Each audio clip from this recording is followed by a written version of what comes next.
Okay, so for those that are joining us this evening, my name's Daniel Gurr. I'm one of the partners here at Quantico Group. This evening, I'm joined with James Bushy, who's the CEO of Hydrogen Solutions. First and foremost, just to introduce Quantico Group, we're a UK-based multi-asset class introducer. So we work with pioneering energy infrastructure companies similar to Hydrogen Solutions, and we also look to identify initiatives or tax initiatives such as the Enterprise Investment Scheme. So we'll be touching base on that today. So for us, it's really about identifying unique opportunities, unique companies, and really understanding where the puck is headed so that we can effectively lead or introduce our clients into these opportunities that are effectively the future. So it will be less of me speaking this evening and more so of James, who's joining us from Hydrogen Solutions. So yeah, James, if you could just kick us off to give us a bit of an idea, very briefly, in terms of your background and Hydrogen Solutions, that'd be great. Okay. I have a career in energy. The first half or so in hydrocarbons, developing exploration and production, actually, not so much the actual refining. Been working with renewables for the second half of my career and the last 10 years or so, principally with hydrogen. And that's where I got involved with Hydrogen Solutions about 2.5 years ago. Okay, fine. And why should investors be paying attention to this right now, James? Well, we have lots of ways to decarbonize today. And if we would all change our lifestyle, we could do that 100%. But we'd have to wake up to our iPhones not charged. We'd have to have times during the day and night when our power went off. And that's because the principal technologies that we have today are what they define as non-dispatchable. Wind works when the wind blows, and solar works when the sun shines. Um, we have nothing that is fully developed and existing outside of batteries, which are debatable as to how environmental they are, that can bridge that gap. Hydrogen is one of those solutions that can bridge that gap. It can be dispatchable, so it can be produced and stored, so it's available when it's needed. It can be essentially a zero carbon battery because it is sitting there stored and can be used. It can today take over production of energy, and energy is electricity. Energy is moving the lorry down the road. It's the train, the plane. It can do all of those things via different apparatus. But today, hydrogen is the only known solution to that. And what is more important, and this will be covered later on in the presentation, is that every country, every city, every place in the entire world could, in theory, be energy independent Yeah. because everybody can have wind and solar, and everyone has got water. Yeah. Yeah, so I mean, look, where there's a supply and demand imbalance, there's opportunity from an investment perspective, and that's, how I look at things, especially through an investment lens. So basically, what you're getting at here is the supply imbalance, which has been the case for quite some time now, is energy. The next, key headwind that we face is obviously decarbonisation, but the biggest challenge that we have with that as it stands is again supply imbalance. So not enough companies out there that are effectively providing a solution like you guys are doing. So therefore, the opportunity is with companies like yourself that are benefiting from the shift towards decarbonisation and energy solutions. Which actually, on that point, just before we do move forward, just to confirm a small disclaimer that the views expressed this evening are purely our own and do not constitute for financial advice. The content is purely for educational purposes and information only. Okay. But in terms of that, the supply imbalance is effectively where the opportunity is. And that's effectively what you guys are identifying in terms of the opportunity in the market. Is that right, James? Yeah, that is correct. And all indications are today that we can do this at an energy density cost equivalent to diesel, which is kind of what everybody thinks of as the baseline for energy today. And we can solve what have been the problems of using hydrogen up to this point. Everything that we've done, all of our modeling, all of our physical testing has shown that we can meet the energy efficiency and the reliability on both of those fronts. Yeah, fine. So, in a few sentences, give us a bit of an indication of exactly what the company does, Hydrogen Solutions. Hydrogen Solutions is focused on a category of hydrogen generation and use called solid oxide. Um, Today, there are four basic technologies around hydrogen. Alkali, which NASA created in the 60s, works okay, very inefficient. You can't start and stop it easily. PEM, proton exchange membrane, um, a big step up as far as that efficiency, but very, very expensive, uses a lot of exotic materials, and couldn't be deployed on a mega scale globally. Um, uh, AEM, anion exchange membrane, which is a developing technology which holds promise to be much more efficient than either of those. There's little data yet on its reliability or its production costs, but it holds promise. Yep. And then there's solid oxide, which in our instance, we use an anode supported solid oxide technology, which makes it more stable. We can operate at much higher temperatures, which allows us to get to the efficiencies that we're talking about. And through all of our testing to date, we have solved, which is the principal problem, whether it be a fuel cell or an electrolyzer, and that's degradation. Every minute you operate, you get a little bit less efficient.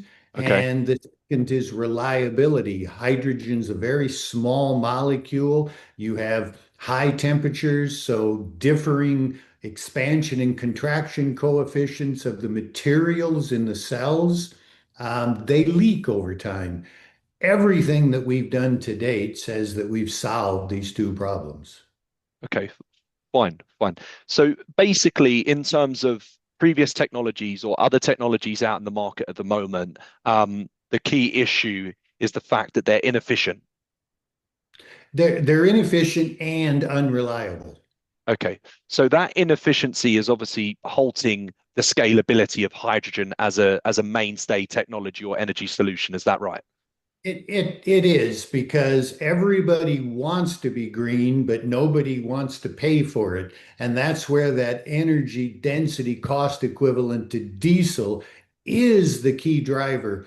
If we can provide an energy source that doesn't cost people more and it achieves what are mostly global environmental goals right now, it becomes a no-brainer for every company, country, person in the entire world.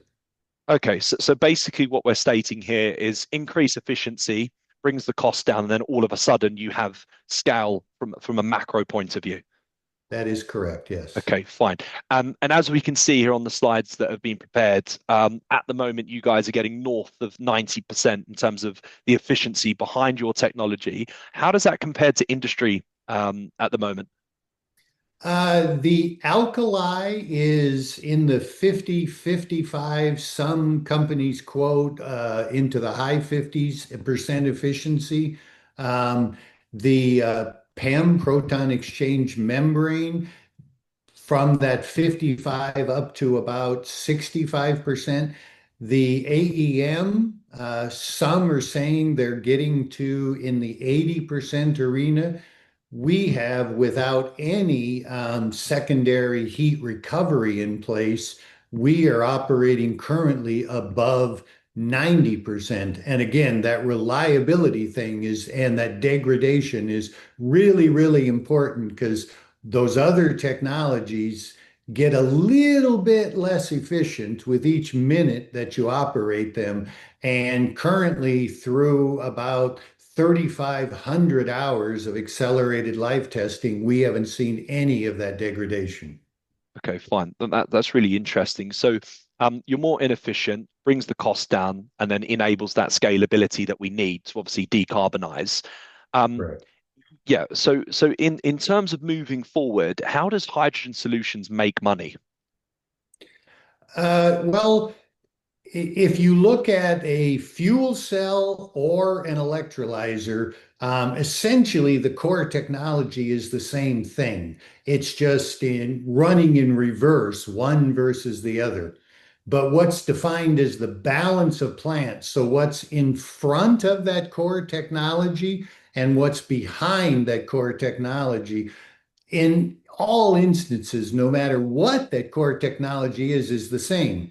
So we're focusing on not building the entirety of an electrolyzer in this instance. We're going to build the core and supply the core technology and then let these existing, multi-billion companies deploy that into their existing balance of plant. It cuts down significantly on our research and development. And frankly, big companies rarely invent new things themselves these days. They buy it, whether that's buying companies as whole or just buying technology. So we define it as the Intel inside. Intel, in these days, Qualcomm and NVIDIA, any of them, they don't make the entire processor, the entire units that use their technology. They just sell it into people that design the rest, and we're going to be doing the same. Fine. So it's a licensing model per se. That is correct, yes. Okay, fine. So for those that do have questions, questions will be answered at the end. So do collaborate your questions and we'll try and get through as many of them as we possibly can. I mean, initial disclaimer, we won't be able to get through all of them, James, if you remember the amount of questions that we had last time. But we can always email those questions across to us and we will get those answered. So just tell us a little bit about the team and any key individuals that we should be aware of, James. Okay, well, Professor John Zhu and Steve White, they were part of the original team in Australia that spent 10 years, putting together all the fundamentals of this technology. Um, they got it to a point and they just didn't have the commercialization, the people to take those next steps.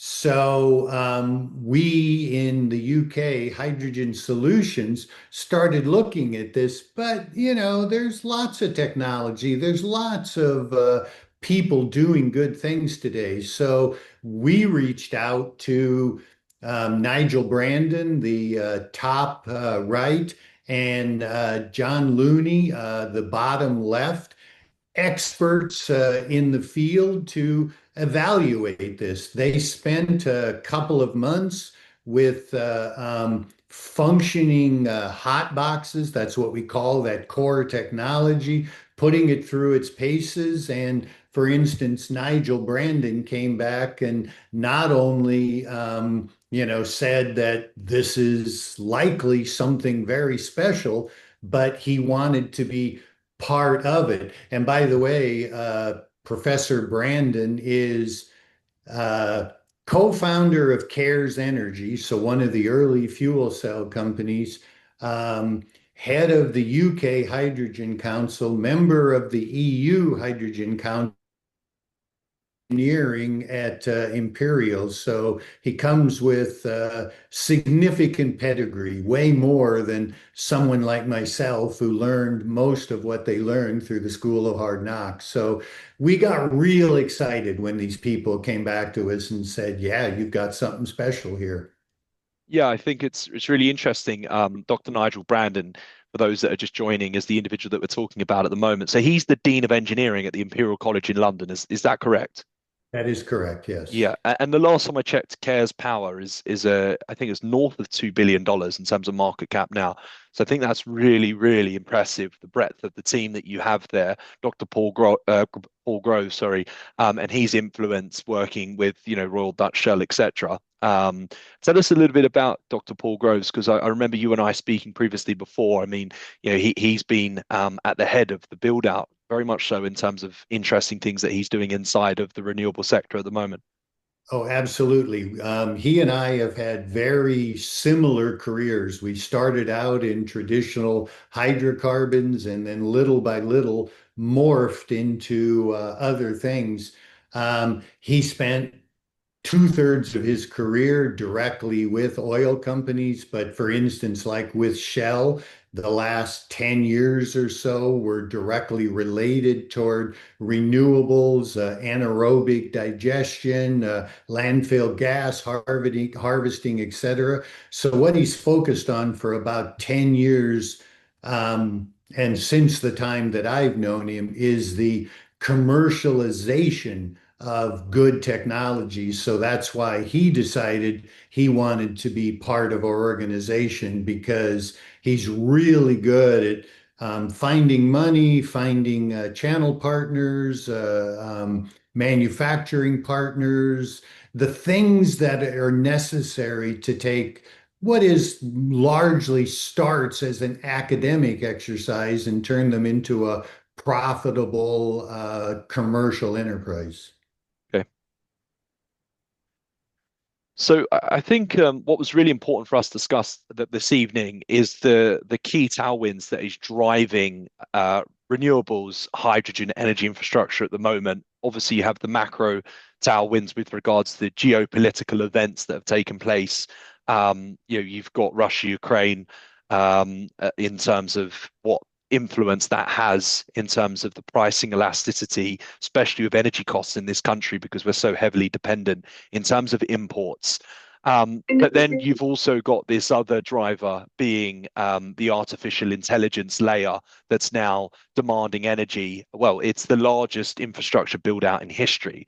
So if you could just sort of give us a bit of an indication on, as well as obviously the hydrogen layer as well, but why do these three trends matter so much together? Well, as we've all found out in the last 3 or 4 months, geopolitical influences are the number one driver of energy costs.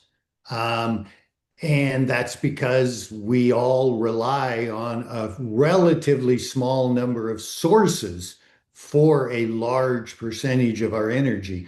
Hydrogen is important in this because, as I said earlier, any country anywhere in the world could be energy self-sufficient with hydrogen. They have what is needed. Doesn't mean they don't have to build some renewable electricity sources, tap into high temperature waste heat sources, et cetera. But every country can do it.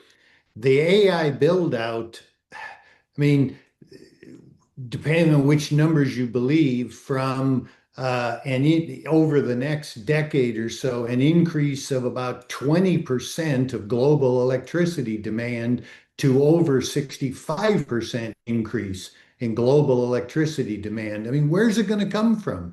Mhm. Right now, in the places where this build out is happening, electricity prices are skyrocketing because supply and demand. There isn't enough supply, demand outstrips it, so prices go up. And AI is the number one driver of that, in addition to just general decarbonization goals to get rid of hydrocarbon versions of energy. And then, hydrogen, as I said earlier, it's the only known technology, the only known element today that can meet this need. I'm not going to tell you that 20 years from now, some bluebird isn't going to show up and somebody comes up with something else. But today, there isn't even anything envisioned that could fill this need. Hydrogen has to grow. The use of it and the deployment of it has to grow. There is zero option. Different statistics will say how much that's going to grow, but there is no option today because it's the only known energy carrier and energy storage technology that exists today that can fill that gap.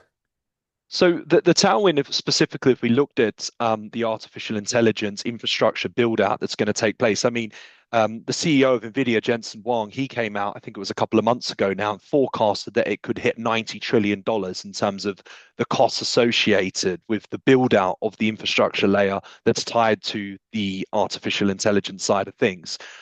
How do you guys plan to capture that tailwind and be a part of that? Because you've got the technology, you've got the solution.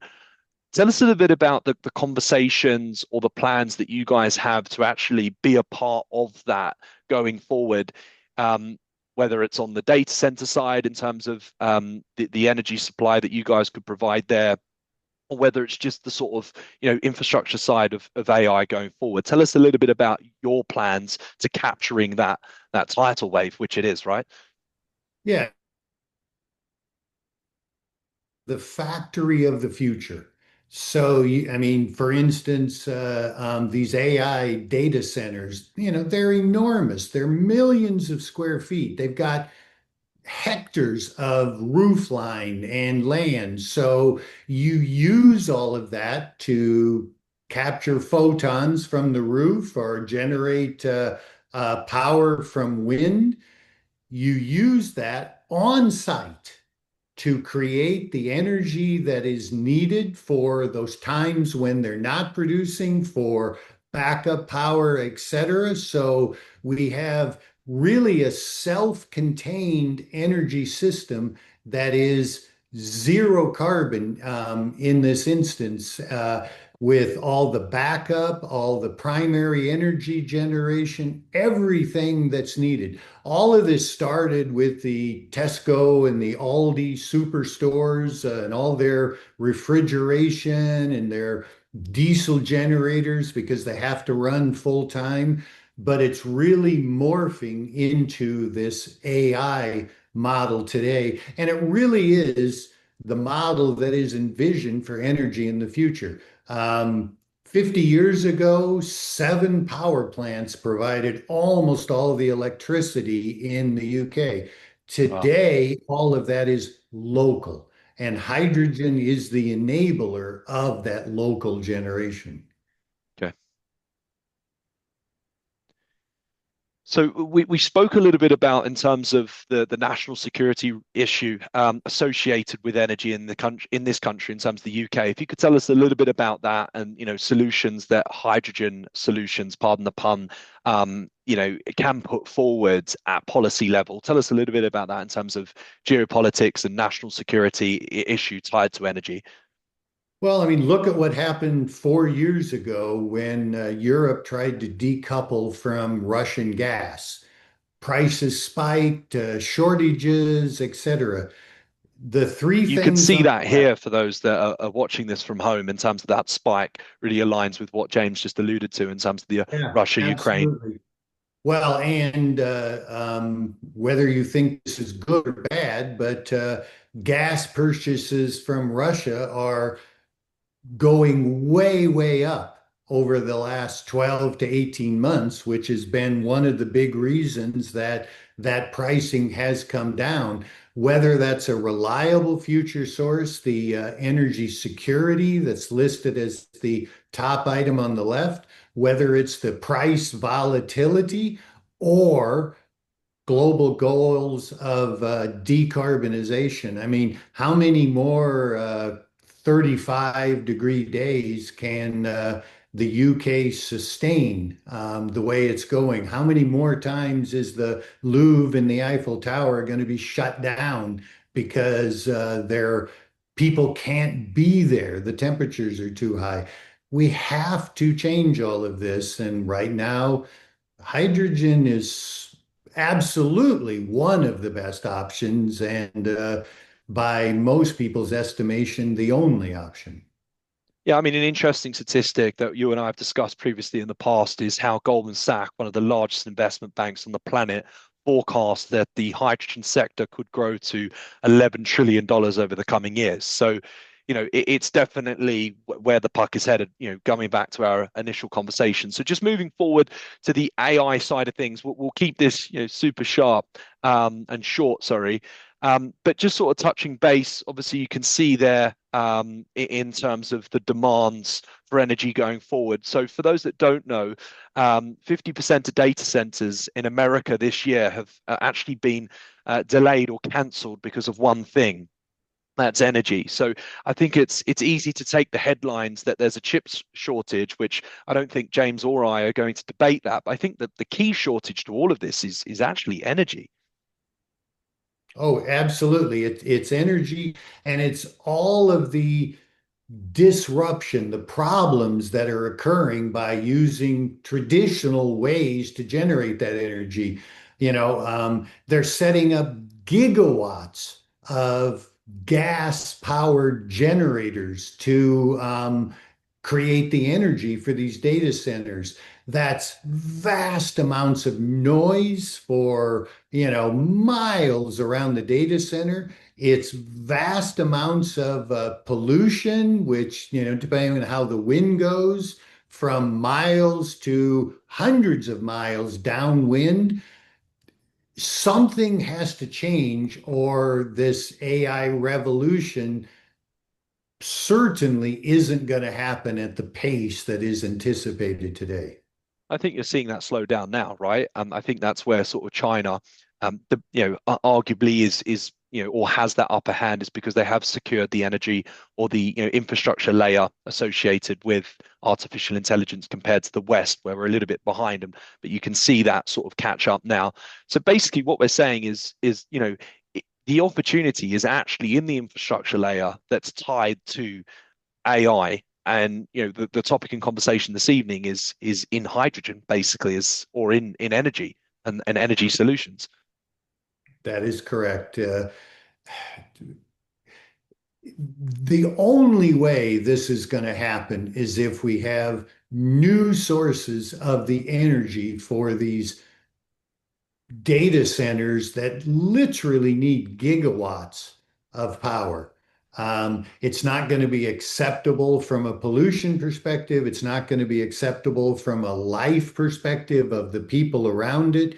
We have to come up with something different. And again, we go back to the statement that I've made several times. Today, hydrogen is the only decarbonizing alternative that is on the table. Yeah. Okay. So a lot of these slides that we've actually already discussed. So what I'll do is I'll flash them up. Is there anything in particular that you wanted to touch base on there, James, or is that all pretty much what we've already discussed? Yeah, I think we've covered most of this. Okay. Fine. Again, here, this sort of goes back to the $11 trillion forecast as per Goldman Sachs outlook in terms of the hydrogen market going forward. Tell us a little bit more about that, James, and where you actually, I mean, hydrogen has been a topic in conversation. I mean, you alluded to technologies that have been discovered from NASA.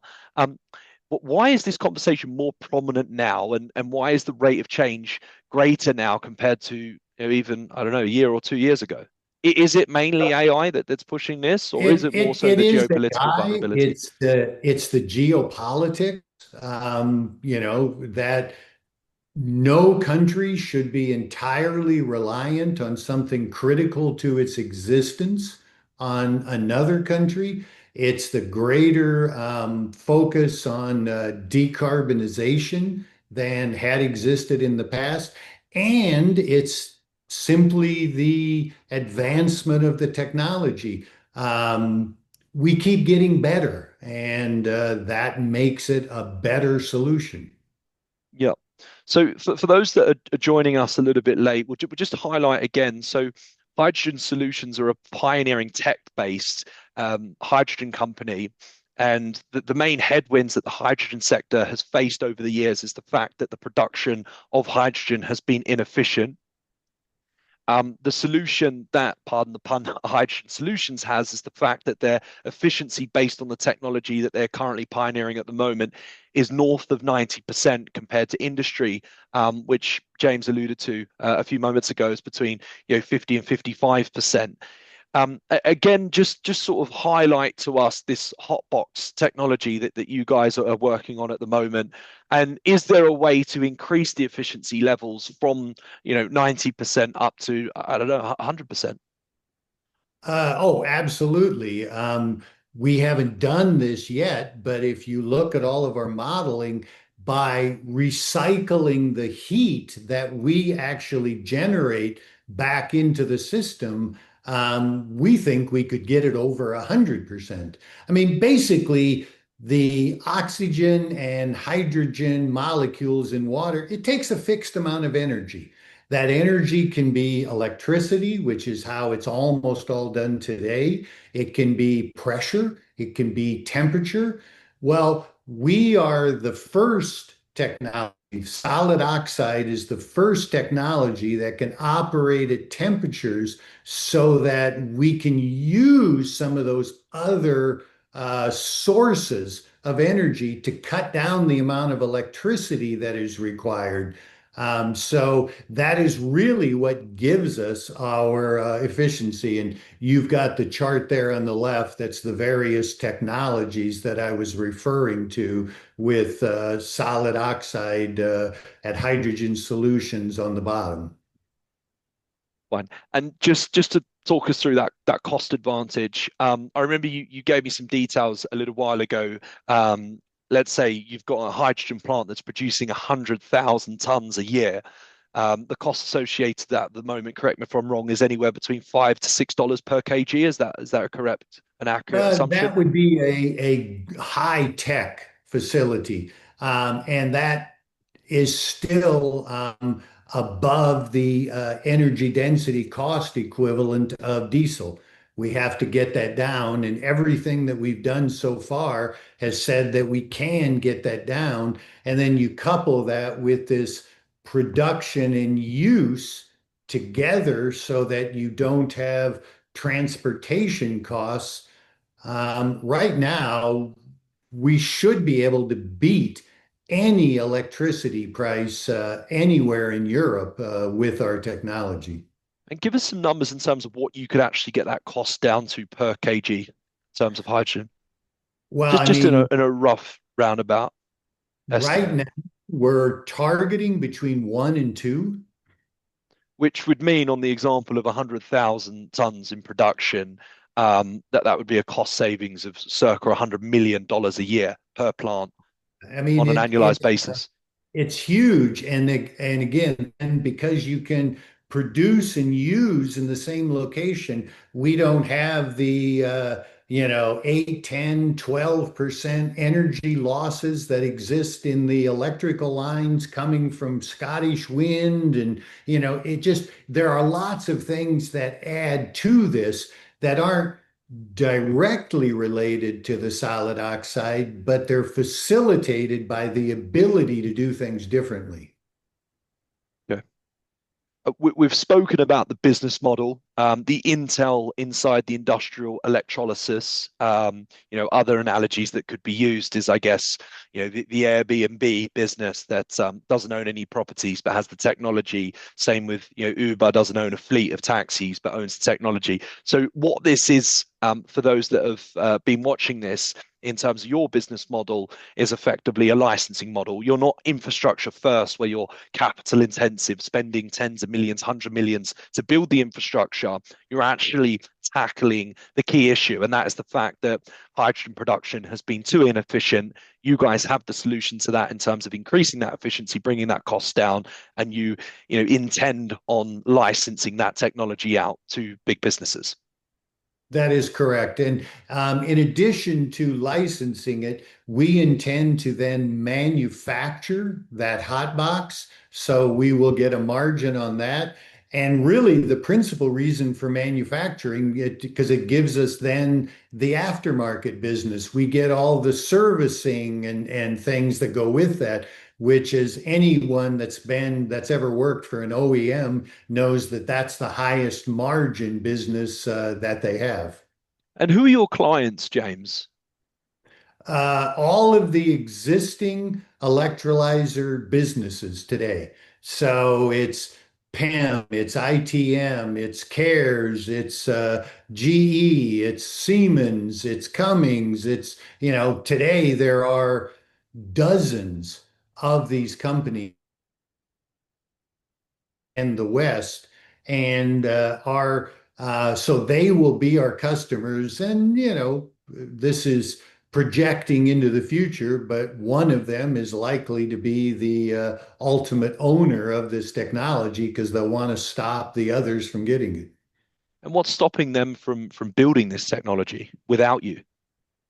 I mean, nothing other than lethargy of big companies. It just is not common outside of a few areas like NVIDIA, that big companies develop new technologies. They tend to find someone who has done it, a much smaller company, and either tie them up through licensing agreements, proprietary agreements, or outright buy them.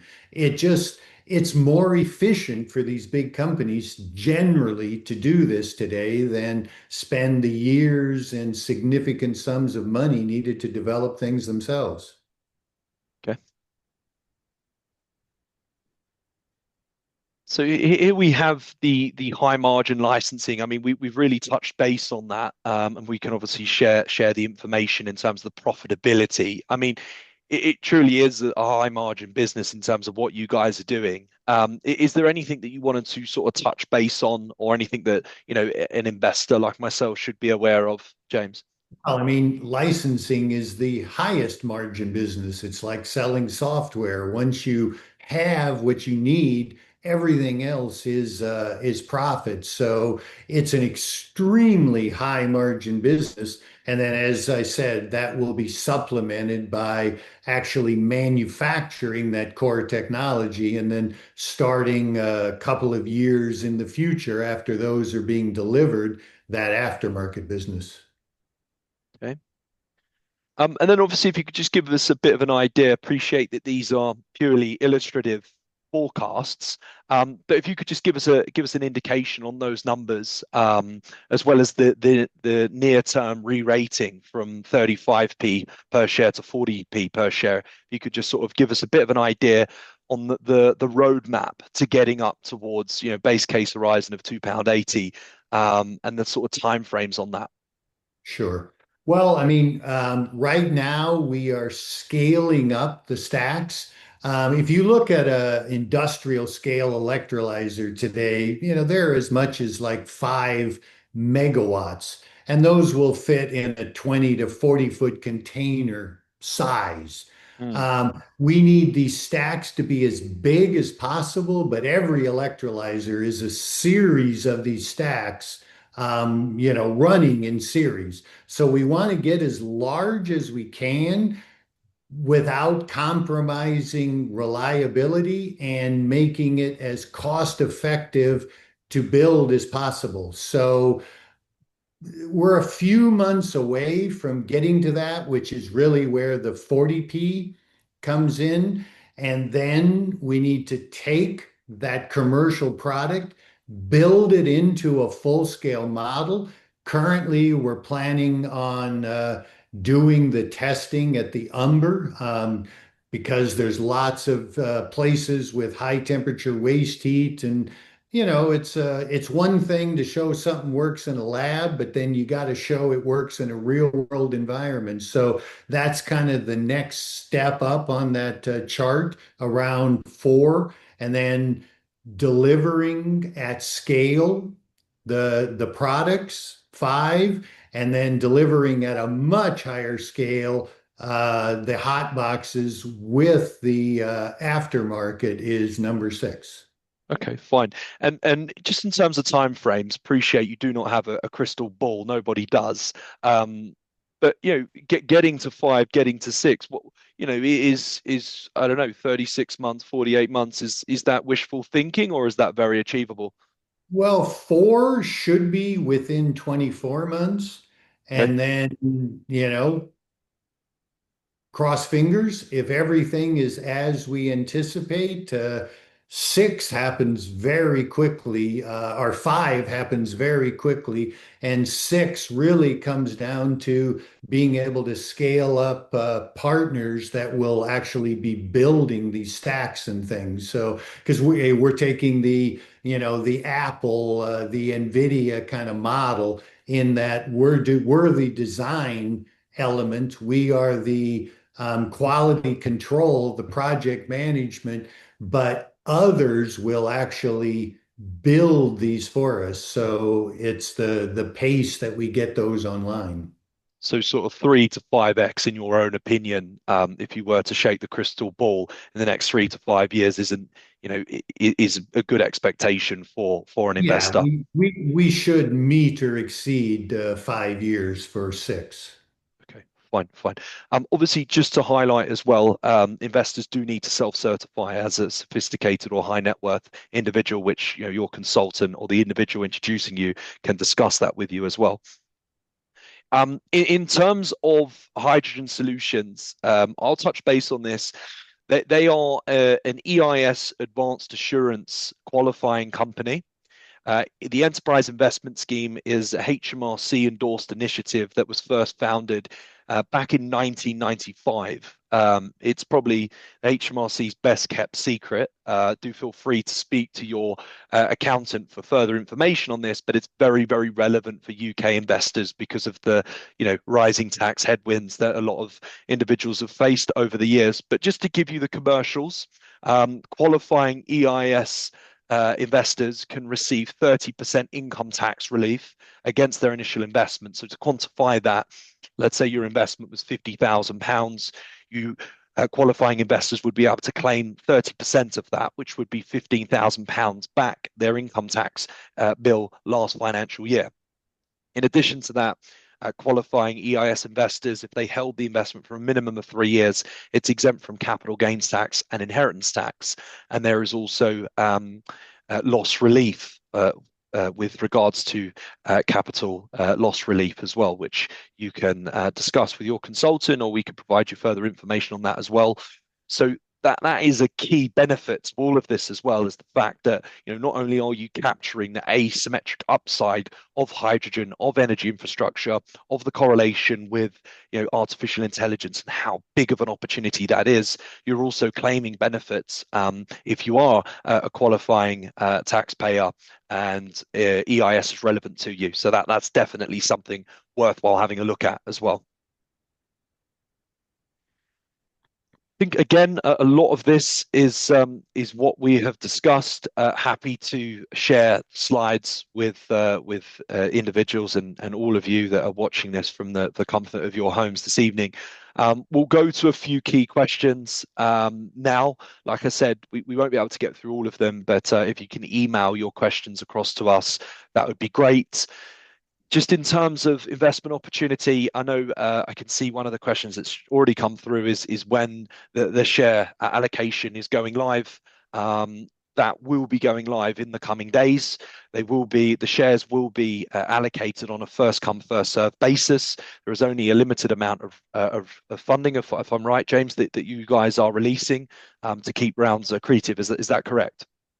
That is correct. Right now, it is limited. We likely we'll do another round when we get to the point of building out the entire system and putting in a full-scale test. But right now, we're quite limited. Okay, fine. So if we could just start off with a couple of questions, that would be great. Okay, so the first question I have is from Vincent. It's a technology question. So is the 90% plus efficiency actually proven, or is that still a target? It's proven right now through that 3,500 hours of accelerated life testing that we've done, plus countless additional hours on smaller stack sizes.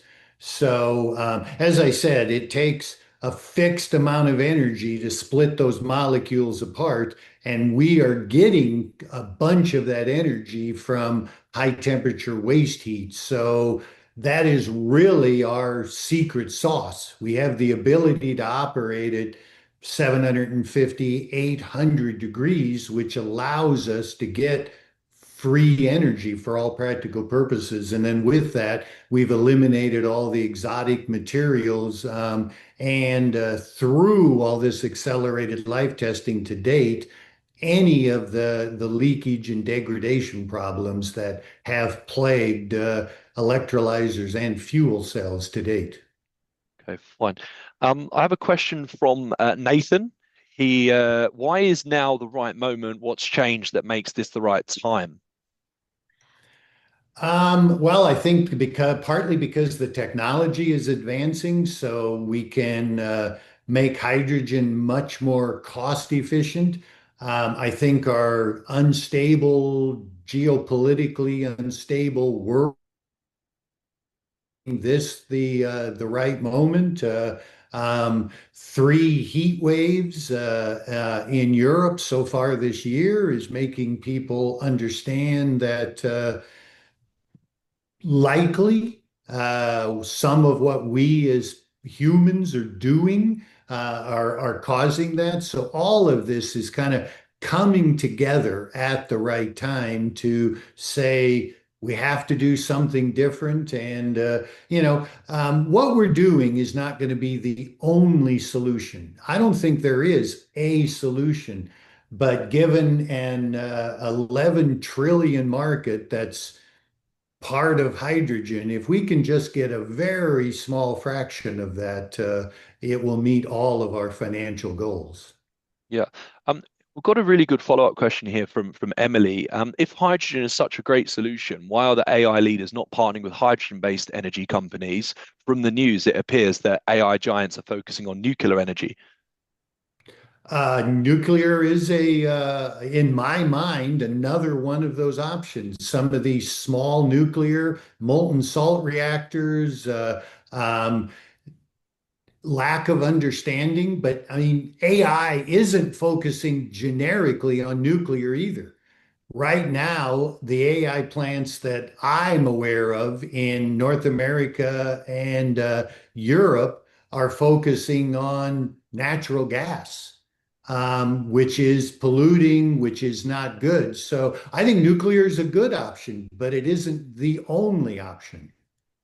Yeah, and I think yeah, it's actually interesting because you are actually starting to see a lot of press in the news with regards to hydrogen being the key bottleneck. But I think it's interesting from an investment point of view, and I am someone that does this from time to time, where you feel as if you have to be investing into a company that's the only company doing that particular technology.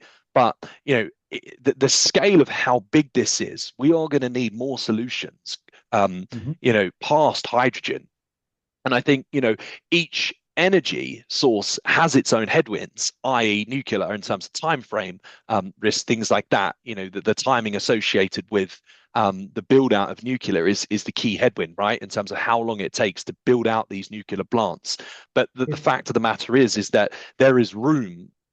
for all different types of energy, even fossil fuel burning energy, for the time being, because we have a supply imbalance. This is a crisis at national level and obviously in terms of the private sector, hence why you're seeing so many delays associated with the AI data center build out. So Well, additionally, hydrogen isn't just for producing electricity. Any modern internal combustion engine with a new injection system and tweaks to the engine management can use hydrogen. So every lorry, every train, every plane could be modified. So the literally hundreds of trillions in investment that's supposed to last 10, 20, 30, 40 years around the world, those aren't going to be thrown away. If they're going to make the effort to convert to something, it allows them to use up those assets. Things like nuclear don't do that at all. All you ever have a possibility with nuclear is electrons. yeah. So we've got a question here from Ebony. Congratulations on the oh, sorry, I've just lost the question. So yeah, so it's from Ebony. Congratulations on the grant from the Queensland University. Tell us a little bit more about that and how that came about. Well, this technology was originally, the 10 years worth of research that got it to a point was originally done at Queensland University between a public-private partnership with them and a company called Direct Energy. Australia stopped doing that, as well as there's very limited knowledge within Australia. It's very hard to hire the scientists and the engineers there. So we chose to move all of this to the UK because all of that is easier to accomplish. Earlier this year, um, Australia decided to put up another grant. So we have managed to get a 4.1 million Australian grant. That means we do have to do some of this work in Australia, but we're also using some of that with IAPS in Bristol. So it's just another funding source, and nothing is better than free grant money. So. Yeah. No, very good, very good. Well, look, thank you for your time this evening, James. It's been very informative. We have got a load more questions that have come through. So what I'm going to do is invite for those questions to be emailed to us directly at admin@quanticogroup.com. That's admin@quanticogroup.com. Or alternatively, forward those questions to your consultants, and I'm sure James will be happy to assist and answer those questions for you. So, yeah, thank you, James, for your time, and for everyone that joined this evening from the comfort of your home. Really do appreciate you joining this evening. So all the very best, and look forward to working with everyone moving forward. Thanks, James. Thank you. Thanks, everybody.